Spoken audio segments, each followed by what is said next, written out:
The Haven absolutely saved my life. And then I got sober after I came to the Haven. If there hadn't been a recovery option, if there hadn't been a Haven to expose me to, I probably would have kept with the drinking and the lying and the chaos and the destruction.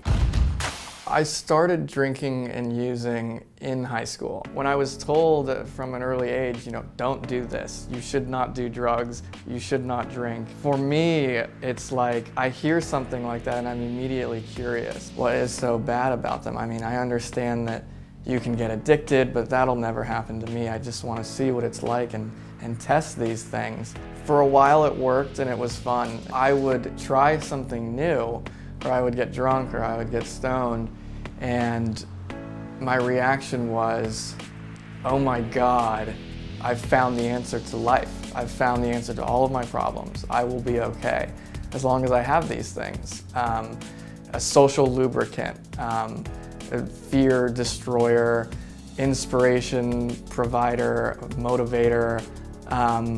Of course, these things would only last while I was high or drunk. The most insidious part about addiction and alcoholism is this. It's like an invisible cage or a prison cell where I am, even if I'm not doing them the entire day, I am thinking about them and when am I getting the next one and how am I getting it.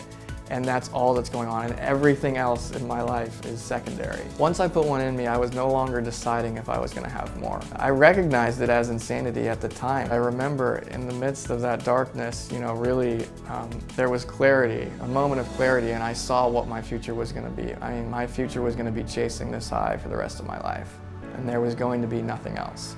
All of my dreams did not exist at that moment. Dreams of being an artist or a photographer or a filmmaker or a writer, those did not exist anymore. And I came clean. I broke down in that moment. I cannot get high and I can't drink. And I don't want to die, and I want to have an amazing, successful life.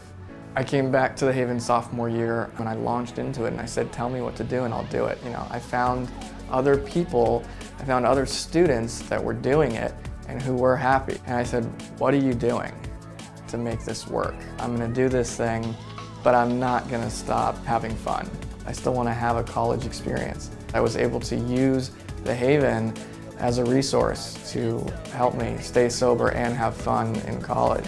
My relationship with my parents in the midst of the using was not great. There was absolutely no trust because I had stolen from them and I had driven their cars under the influence and I had taken drugs into their house. I was able to start to rebuild the trust with my parents. They saw what sobriety did for me. They saw what the Haven could do for me. Students can now address addiction on college campuses 3 effective ways: the Haven Mentoring and Monitoring Program, the Haven Outpatient Centers, and the Haven Recovery Residences are all part of the Haven's continuum of care. Get back on a college track immediately at premier universities across the U.S. Stay connected. Call us at any time.